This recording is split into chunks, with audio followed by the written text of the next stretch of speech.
Siemka, ja jestem Adacho. Witam was w kolejnym odcinku komentarzy, od których łysieję. Dzisiaj uchyliłem wam kawałek nieba, a konkretnie słońce. Dlatego może czapkę założę, żeby was nie raziło. Ostatnio ktoś na live mnie zapytał, co oznacza skrót KOKU. No, część mnie po raz kolejny już umarła, ale ja za każdym razem staram się mówić KOKU, czyli komentarze, od których łysieję. Wydaje mi się, że rozszyfrowanie tego skrótu powinno być w miarę łatwe, że to nie jest jakaś enigma, więc ja mam o was dobre zdanie, nie będę wam tutaj podpowiadał, tę zagadkę zostawiam wam do rozwikłania. I jeszcze powiedzmy w podobnym temacie chciałbym na początku przeczytać komentarz, który teoretycznie jest wzięty do odcinka, ale nie jest jakimś szczególnym tematem, o którym chciałbym szczególnie dużo mówić, więc raczej jest to pretekst do tego, żeby wam podziękować. Mianowicie, Meliodas, będąc szczerym, ten kanał to taka bezsprzecznie to ja nie potrafię czytać. Będąc szczerym, ten kanał to taka bezpieczna strefa dla mnie. Podczas gdy na polskim YouTubie ciągle jakieś afery, MMA, ktoś kogoś oszukał na hajs, ktoś coś powiedział, bla bla bla, tutaj mogę sobie wrócić do starego, dobrego kontentu, jaki kiedyś był dostarczany zanim YouTube zszedł na psy. Czyli koleś, który po prostu opowiada o tym, co lubi. Z tym dobrym kontentem to bym się spierał, ale generalnie cieszę się, że wśród tej całej degrengolady, bo inaczej nie jestem w stanie tego nazwać, co się obecnie dzieje nie tylko w polskim, ale ogólnie internecie, cieszę się, że jeszcze to spaczenie, te osoby zombie, że tak mogę powiedzieć, które żrą tylko co im się wrzuci do koryta i nawet nie patrzą co oglądają, mówię tutaj o osobach, które bezmyślnie scrollują TikToka i tak dalej, że wśród tych osób znajdują się jeszcze takie osoby jak wy, które są w stanie wytrzymać na przykład pół godziny słuchając jednego odcinka, albo może nie tyle co oglądając, co generalnie nie są przebodźcowanymi jakimiś małpami. I tak, nie boję się powiedzieć w ten sposób. Myślę, że jeśli miałbym kogoś przeprosić, to ewentualnie te małpy. Minęła minuta albo 2 minuty filmu, a ja już tutaj zaczynam jakiś rant. Generalnie cieszę się, że jesteście po drugiej stronie. Cieszę się, że mam świadomą, wyrozumiałą, zdystansowaną i spójną społeczność. Od tego chciałbym zacząć. Na takie podziękowania zebrało mi się też ze względu na to, że gdyby nie wy, gdyby nie to, że oglądacie moje filmy, to nie mógłbym teraz w życiu podejmować bardzo dużej i znaczącej decyzji, ale odnośnie tego, to myślę, że tak dopiero za miesiąc sobie porozmawiamy, ewentualnie za 1,5, albo w sensie, że będziecie wiedzieli, o czym mówię. Tak czy inaczej, przechodzimy do tych właściwych komentarzy, a zaczynam od komentarza Happy'ego. Teoria z brwiami, wiem, że to jest komentarz o One Piece, ostatnio One Piece było w tytule, ale KOKU jest o wszystkim, dobrze? Tematy Dragon Ballowe też potem będą, ale czytam w kolejności takiej, jak zrobiłem screeny. Teoria z brwiami Jinbeya nie jest do końca bezpodstawna. Chodzi o to, że brwi Jinbeya miałyby mieć jakiś związek z Gearem 5 Luffy'ego. W fandomie dyskutuje się blizny na twarzach danych bohaterów, na przykład teoria. Ci noszący je po lewej stronie twarzy i w okolicach oczu będą w przyszłości lub już są jego sojusznikami. Fujitora ma blizny na obu oczach i być jak w Dressrosie, być może jak w Dressrosie, ta postać pozostanie neutralna i otwarcie nie wesprze działań Luffy'ego, ale też nie będzie mu przeszkadzać. Te teorie psuje trochę blizna na prawym oku Rayleigha?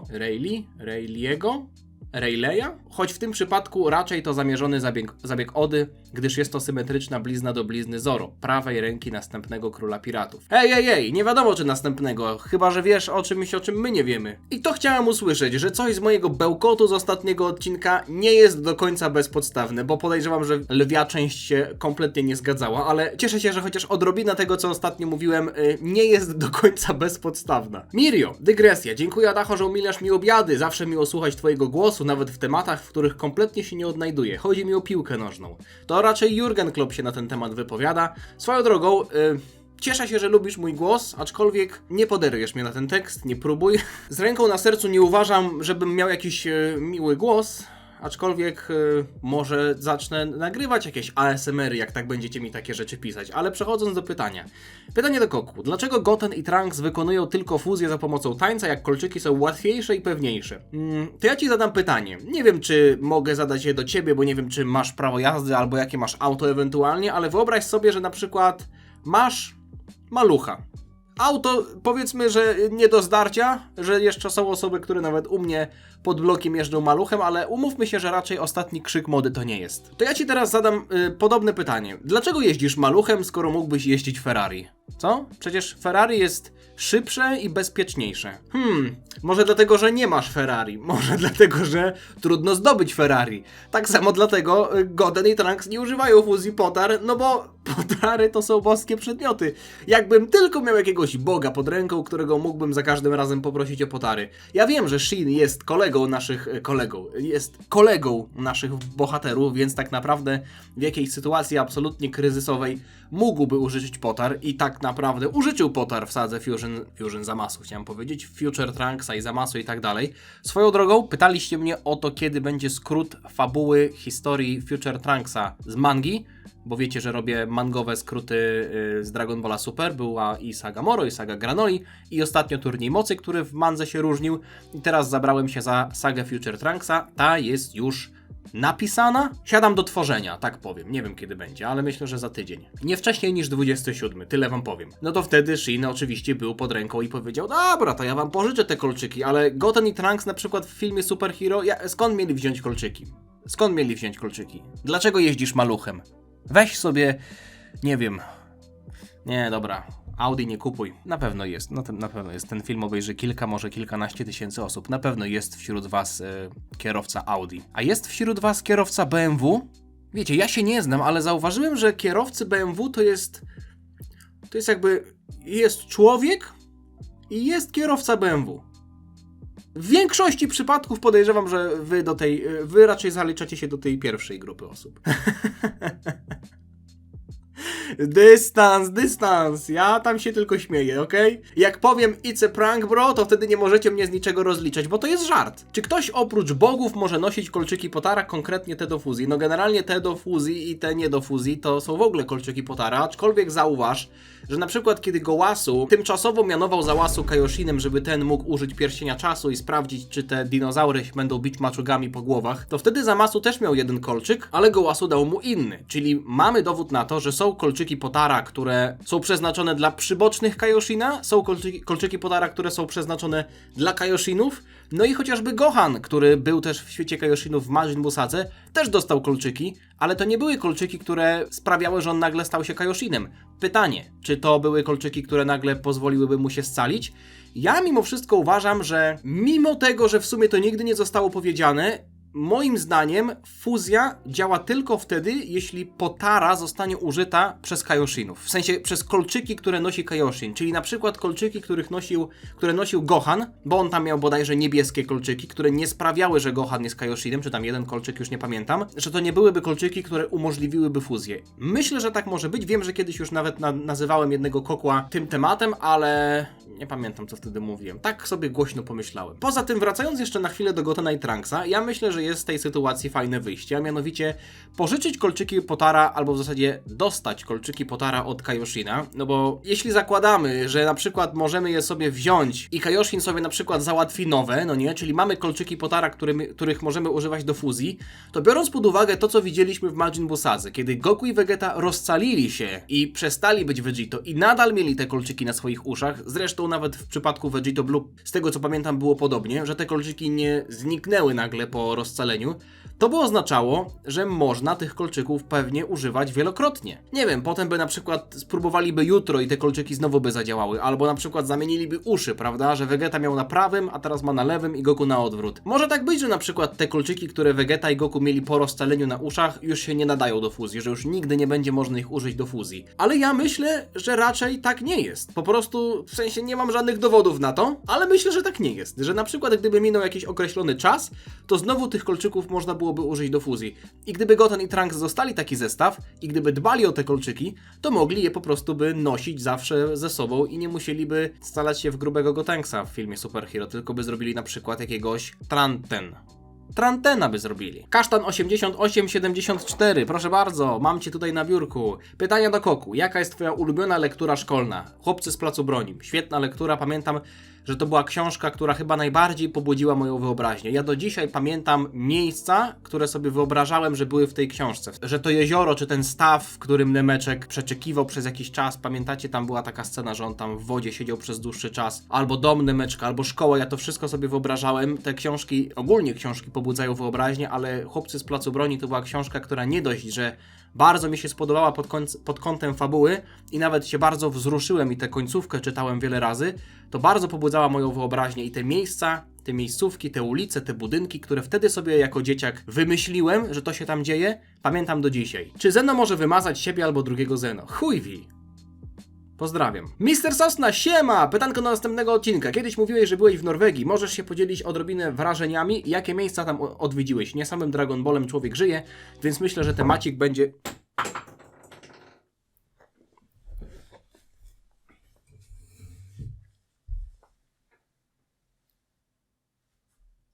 To twój kasztan? Nie, myślę, że temacik będzie jaki? Dobrą odskocznią, pozdro. Na moim kanale jest film, który nagrałem w Norwegii. Jest to film z listopada 2015. To był film, w którym byłem w Norwegii z moją byłą dziewczyną. Byliśmy tam przez chyba 3 albo 4 dni. Byliśmy w Alesund. Powiem wam, że to były czasy, w których nie miałem praktycznie w ogóle pieniędzy. Ten lot, ten pobyt, powiedzmy tę wycieczkę dostałem w prezencie, więc tam nie musiałem na to wykładać pieniędzy, aczkolwiek bilety z tego co pamiętam kosztowały 200 zł, więc tanio jak na dzisiejsze standardy, aczkolwiek wtedy to i tak była kupa hajsu. Uważam, że to było najładniejsze, do dzisiaj tak uważam, że to było najładniejsze miejsce w jakimkolwiek byłem. Jak ktoś sobie znajdzie ten film, zresztą wpiszecie, nie wiem, Adacho info, bodajże info wprost z Norwegii, tak nazwałem ten film, bo to było info odnośnie serii Q&A, którą wtedy prowadziłem, więc tam widać co nieco. Raczej większość tego czasu sobie spacerowałem sam, ale generalnie i tak dobrze wspominam pobyt w tamtym miejscu. Widoki dobrze wspominam, tak, widoki. Na lotnisku jak przylecieliśmy, spotkaliśmy jakąś polską parę, która tam była trochę bardziej kasiasta.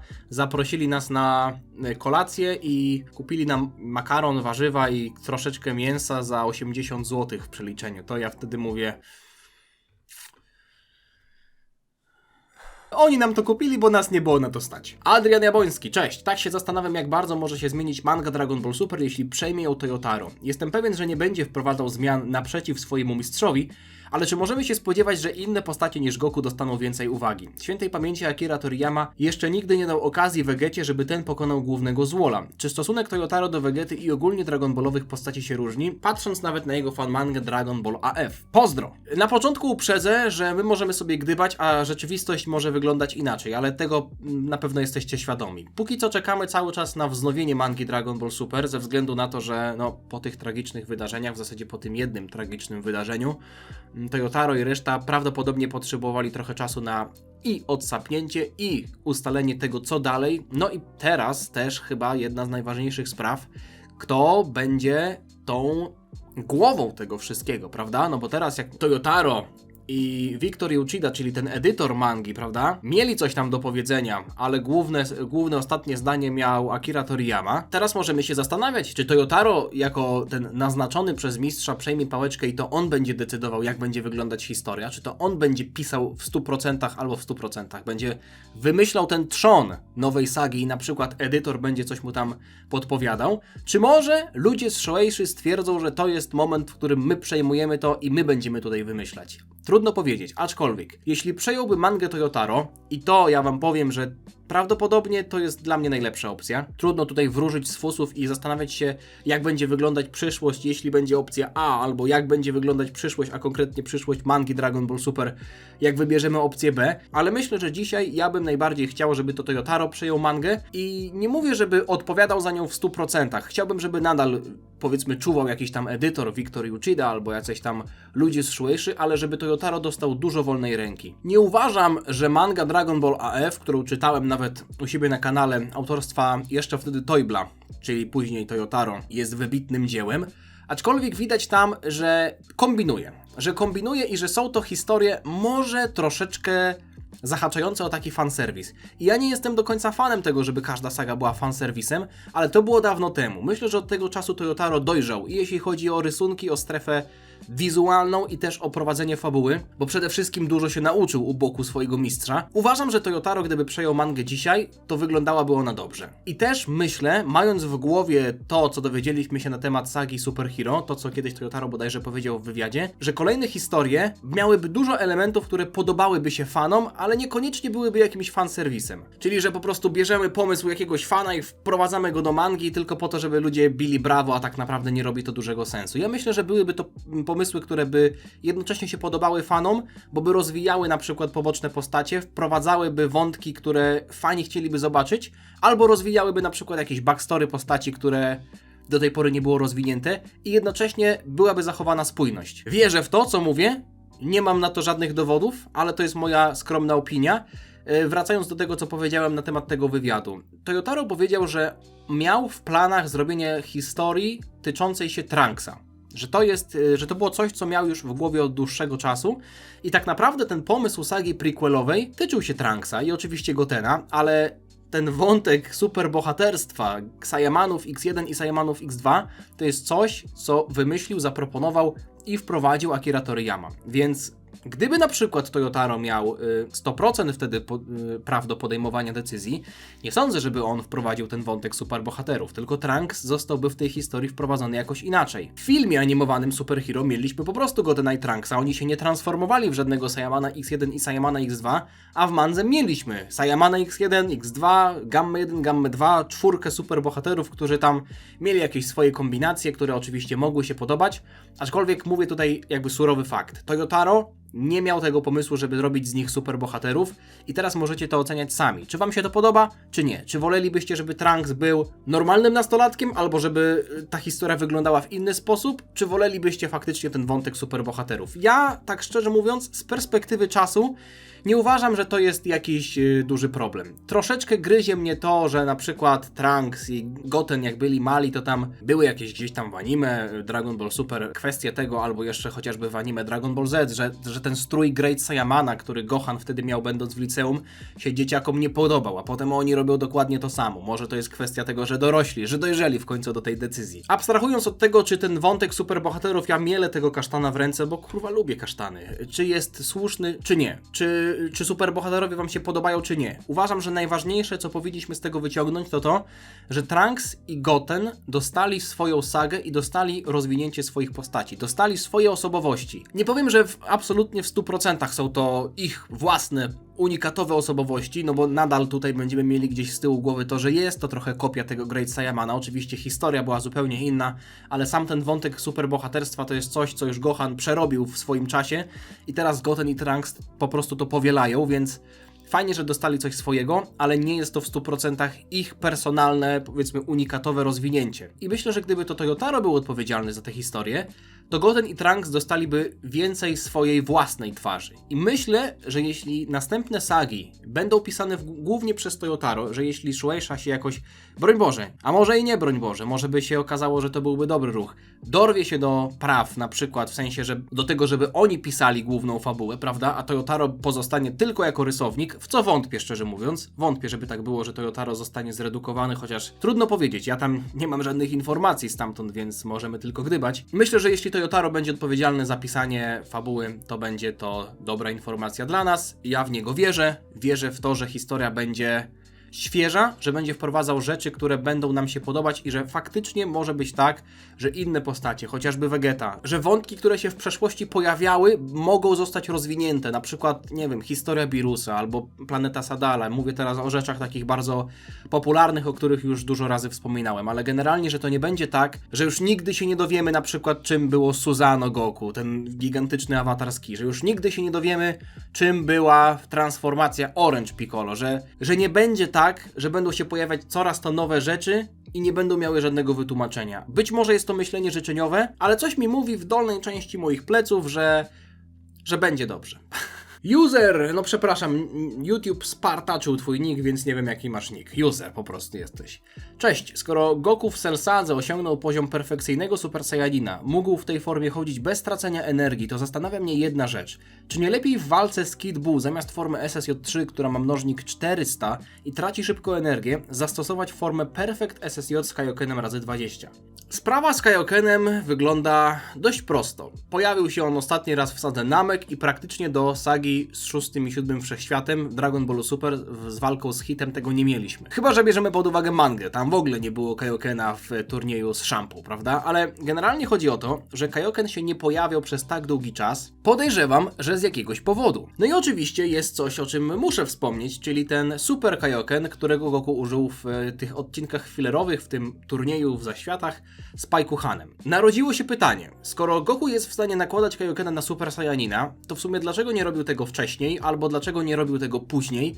No, najprostsza odpowiedź jest taka, że to były odcinki fillerowe. Tego w mandze nie było, to się nigdy nie wydarzyło. Aczkolwiek tam, w tych odcinkach fillerowych też została wypowiedziana bardzo ważna kwestia, która mogłaby to wszystko wyjaśnić, nawet gdybyśmy machnęli ręką na to, że to były odcinki fillerowe. W skrócie mówiąc, Goku mógł używać Kaiokena w połączeniu z Super Saiyaninem ze względu na to, że był wtedy w zaświatach i miał martwe ciało. Tak samo jak Goku był w stanie używać SSJ-3 bardziej efektywnie, będąc w martwym ciele, w zaświatach. Przecież jak ładował swoją energię w walce z Kid Buu, to miał ładować swoją energię, a okazało się, że tracił energię i powiedział potem w Vegecie, że to jest kwestia tego, że ma teraz żyjące ciało. W zaświatach nie sprawiało mu to takich problemów. Więc Goku był w stanie używać tego Super Kaiokena, czyli połączenia Kaiokena z Super Saiyaninem w zaświatach z martwym ciałem. Obecnie nie mógł tego robić i podczas walki z Kid Buu nie miał tego martwego ciała, więc nawet gdyby chciał, to nie mógłby tego użyć, bo po prostu prawdopodobnie to połączenie by go zabiło. Tak myślę. Super Saiyanin plus Kaioken, nawet dwukrotny.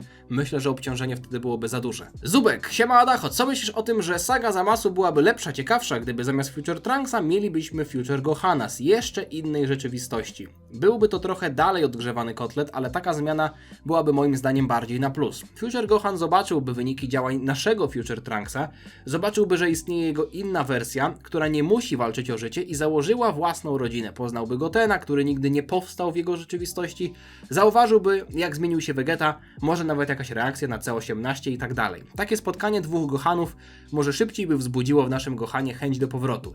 Dziękuję za komentarz, za te przemyślenia, aczkolwiek muszę przyznać Ci szczerze, z tego komentarza najbardziej podoba mi się ostatnie zdanie. Jestem do reszty troszeczkę sceptycznie nastawiony, bo nie podoba mi się stwierdzenie z jeszcze innej rzeczywistości. Ja nie jestem fanem jeszcze innych rzeczywistości. Nie jestem fanem tworzenia nowych linii czasowych, bo to jest prowadzenie do poplątania z pogmatwaniem. Future Gohan, gdyby faktycznie spotkał się z naszym Gohanem, to byłby dobry zapalnik do tego, żeby Gohan zobaczył praktycznie lustro w tym Future Gohanie. Pomyślał, ja mogę być taki dojebany? Jak nasz Gohan zobaczył Future Trunksa, to nawet nie zapytał, o co tam chodzi, zabrał go na lody i w sumie tak to się skończyło, no nie? Ale gdyby Gohan zobaczył samego siebie, może byłby to mocniejszy widok, może dałoby mu to do myślenia, więc generalnie ten wątek mógłby zostać tak rozwiązany. Aczkolwiek, dla jednej rzeczy, dla drobnej rzeczy, żeby Gohan z naszej linii czasowej odzyskał motywację, nie sądzę, żeby warto było wprowadzać jakieś dodatkowe zamieszania. Future Gohan tak naprawdę musiałby się cofnąć z innej rzeczywistości, jeszcze wtedy, kiedy żył, kiedy Trunks z jego rzeczywistości był mały i tak naprawdę w tamtym czasie jeszcze nie było wehikułu czasu, więc no nie jest to do końca chyba możliwe. Future Trunks, ten pierwszy Future Trunks, który pojawił się w sadze androidów, mógł polecieć do naszego świata dopiero kilka lat po śmierci Future Gohana, no bo przecież Bulma w tym całym czasie pracowała nad wehikułem czasu, więc teoretycznie Future Gohan nie mógł się przenieść w czasie, bo w tamtym czasie, jak on jeszcze żył, nie było wehikułu czasu. Ale ostatnie zdanie podoba mi się. Shina Shin, siemka Adacho, mam pytanie do Koku. Którą postać z Dragon Balla pozostawiłbyś martwą? Jest wiele mocnych scen śmierci w serii, jak na przykład Krillin, Namek czy samobój Vegety i tak dalej. Jednak przez to, że śmierć w Dragon Ballu właściwie nie ma znaczenia, to same te sceny lub wydarzenia następujące po nich, wedle mnie, mocno tracą na sile. Zgadzam się, bo jesteśmy już chyba w takim momencie w Dragon Ballu, że jak ktoś umiera albo się poświęca, to tam macha się na to ręką i powie się, że się go w sumie wskrzesi. No chyba, że bierzemy pod uwagę Gammę 2. Niego się nie da wskrzesić, chociaż niby był 100% robotem, ale mówili na niego Jinzo Ningen, czyli jakby sztuczny człowiek, ale on raczej był 100% robotem. Tutaj nie da się go wskrzesić, bo to jest taka sama sytuacja jak z Androidem 16. Wracając do pytania. Roshi na turnieju mocy. Ta scena, w której Roshi wyprowadził najsilniejszą Kamehameha w walce z Genosem, tym z One Punch Mana. Kinematografia po prostu na najwyższym poziomie. I Saitama wtedy powiedział do Roshiego: mistrzu Roshi, nie umieraj! A Roshi jednak nie umarł. Moim zdaniem dobrze by było, gdyby Roshi wtedy nie przeżył. Tylko wiecie, w anime wyglądała sytuacja tak, że Roshi miałby się poświęcić za pokonanie na jakiegoś ptaka z 4. wszechświata, czy tam 3. Mi się kurwa one zawsze mylą, zawsze mi się mylą. Z 4. chyba. Z 4. Naprawdę, to jest jedna z tych rzeczy, które ja sobie przypominam i potem zapominam. Chyba z 4. Tam, gdzie Kitela był bogiem zniszczenia. No gdyby się okazało, że Roshi żył przez tyle lat i tam zapewniał sobie jakąś długowieczność, a potem się wykończył sam w walce z Genosem, to byłaby trochę lipa, dlatego faktycznie jeśli Roshi miałby odejść na stałe, to myślę, że lepszym rozwiązaniem byłoby to, co było w mandze. Roshi tam pomógł Goku opanować Ultra Instynkt, oczywiście potem wypadł z turnieju, ale zostawił za sobą coś bardzo dużego, coś niezwykle znaczącego, co można powiedzieć, że pośrednio przyczyniło się do tego, że Wszechświat 7 wygrał ten turniej i wszyscy przetrwali. Tylko trzeba byłoby zmodyfikować trochę te sceny, prawda? Roshi musiałby tam, wiecie, też się wzmocnić, puścić jakąś Kamehameha na przykład w Jirena i no może nie trochę go zranić, bo to już byłoby kompletne zapomnienie o tych poziomach mocy, ale generalnie gdyby Roshi w tamtym momencie wyzionął ducha i Goku dzięki niemu odblokowałby Ultra Instinct Omen, byłoby to do zniesienia. Kek!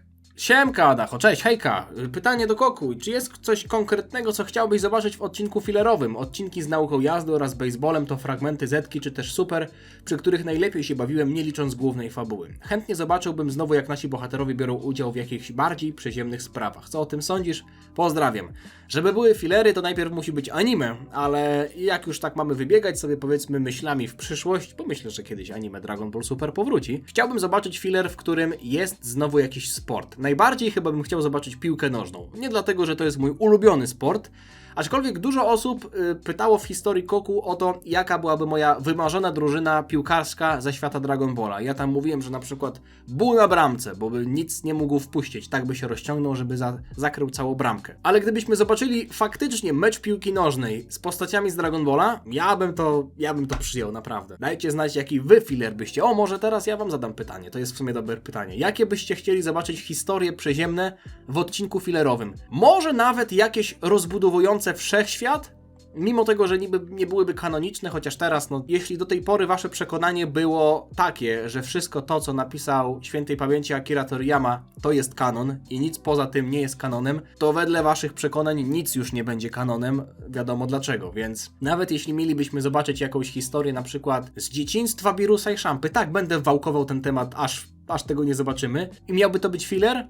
Szczerze mówiąc, kupiłbym to. Jeśli by to było fajne, to nie obchodziłoby mnie to, że to nie było w mandze na przykład przedstawione. Sojuchiro, pytanie do Goku. W odcinku 70 serii Dragon Ball Z Goku pokazuje przed Ginyu moc Kaiokena, która rośnie i rośnie. Skauter Ginyu naliczył 180 000 jednostek i nie wybuchł. Wiem, że to były już nowsze wersje skauterów, które dostarczyło Ginyu Force Freezerowi, ale skąd twórca tych skauterów, gdy je programował na 180 000 wzwyż, wiedział, że ktoś taki mającą tak ogromną ki w ogóle istnieje? No, Freeza miał 530 000. Zaś w odcinku 77 serii Z Freeza rzuca się w stronę Vegety i obaj zaczynają się siłować na ręce. Robią tak i na stoliku w barze. Nie, i tak nie było. Skauter Freezy nie wytrzymuje natężenia energii ki Vegety i wybucha i Freeza się dziwi. Dziwne, bo to jest ta sama wersja Skautera, którą miał na sobie Ginyu, gdy Goku pokazywał mu swoją moc. Goku w Kaiokenie naliczyło 180 000 jednostek i Skauter wciąż się trzymał. A przy energii ki Vegety wybuchł, bo przekroczył limit szacowanych jednostek, które miał zaprogramowane ten skauter. Czyżby Vegeta był silniejszy niż Goku w Kaiokenie? Tak, Goku faktycznie w tamtym momencie miał 180 000 i to zostało potwierdzone, a Vegeta, ten numer nie padł, aczkolwiek Vegeta siłował się z Freezą w pierwszej formie, który oficjalnie miał 530 tysięcy jednostek mocy. W V-Jumpie zostało podane, że Vegeta po tym ostatnim Zenkai Boostie miał 250 000, więc więcej niż Goku. Ja mimo wszystko uważam, że to nie musi być jedynie kwestia samego poziomu, tylko jak szybko dana postać się wzmacnia. Wyobraźcie sobie taką sytuację, no teraz już są nowe żarówki, więc może to jest głupie porównanie, ale macie jakąś starą żarówkę, którą musicie rozgrzewać, czyli ona na przykład może dojść do poziomu 10, jeśli chodzi o jasność świecenia, ale musi trochę mieć czasu na to. A jeśli na przykład byście od razu ją podkręcili w taki sposób, że w ułamku sekundy z tej wyłączonej żarówki włączylibyście jej maksymalny poziom, to może by się przegrzała i po prostu ta szybkość by sprawiła, że żarówka wybucha, mimo tego, że tak naprawdę dałaby radę świecić tak mocno, wiecie o co chodzi, więc Skauter może był w stanie wykryć ten poziom mocy, ale przez to, że Vegeta nagle się wzmocnił i ten Skauter musiał bardzo szybko te jednostki mierzyć, to wtedy się przegrzał i wybuchł. Może tak to wyglądało. Pytanie do Goku. Siemka Adacho. W Koku 203 sporo było mowy o asymilacji na meczan i tak się zastanawiam, czemu... O, mucha! Nie, to nie mucha, to osa. Czemu w akcie desperacji żaden nameczanin nie wpadł na to, żeby połączyć się z innymi wojownikami, żeby pokonać nie tyle co Freezę, co chociaż silniejszych żołnierzy? Przecież mnożnik zrobiłby robotę, a nameczanie byli świadomi siły przeciwnika. Sam Nail mógłby połączyć się z góry jak Piccolo z Kamim i nie dość, że ochroniłby go przed śmiercią, to zyskałby mega boosta. Dzięki i pozdrawiam. Nail raczej nie mógłby się połączyć z guru, ponieważ przestałyby działać smocze kule. Po drugie, Piccolo i Kami dostali takiego boosta ze względu na to, że oni już kiedyś byli jednością, więc to jest sytuacja, której bym w ogóle tutaj nie porównywał. Druga sprawa, a w zasadzie może już nawet trzecia sprawa jest taka: Nail nie łączył się z nikim, dlatego że, cytując jego słowa, jest jedynym, a w zasadzie był jedynym nameczańskim wojownikiem na całej planecie. MRDSA. Przecież biegi Luffy'ego są bardzo ze sobą powiązane. Gear 2 bazuje na krwiobiegu, bo pozwala przyspieszyć przepływ krwi w ciele, co zwiększa szybkość. Gear 3 polega na układzie kostnym, bo Luffy gryząc się w palec właśnie pompuje swoje kości. Tego nie wiedziałem. Gear 4 najprawdopodobniej bazuje na mięśniach i to one są w tej formie pompowanej z użyciem haki zbrojenia tak kształtowane. To w takim razie Gear 5 musi bazować albo na układzie wydalniczym, albo na układzie nerwowym, albo na układzie trawiennym, albo na układzie pokarmowym. Dopiszcie resztę tej teorii. Tak czy inaczej, to by było na tyle, jeśli chodzi o ten odcinek. Mam nadzieję, że Wam się podobało, a jeśli Wam się podobało, to zostawcie lajka, takiego pięknego kciuka w górę. A jak Wam się nie podobało, to zostawcie kciuka w dół. Ale doceniłbym też, żebyście napisali, co Wam się nie podobało. Na przykład to, że Was oślepiłem swoim czołem na początku? Przykro mi, no ja już... Są rzeczy niemożliwe, takie jak na przykład to, żeby Goten i Trunks zawsze nosili ze sobą w kieszeni potary, to jest raczej niemożliwe, albo mało prawdopodobne. Tak samo mało prawdopodobne jest to, że ja zapuszczę sobie grzywkę, więc musicie się pogodzić z tym, że czasem będę was moim czołem oślepiał. Życzę wam miłego, spokojnego dnia, zostawcie suba, teraz to wam pokazuję 2 dislike'i, zostawcie suba na moim kanale, żeby niczego nie przegapić, widzimy się niebawem i czekam na wasze komentarze. Trzymajcie się, na razie, cześć. Ciana! Czy ja was właśnie uderzyłem na pożegnanie? To był żółwik.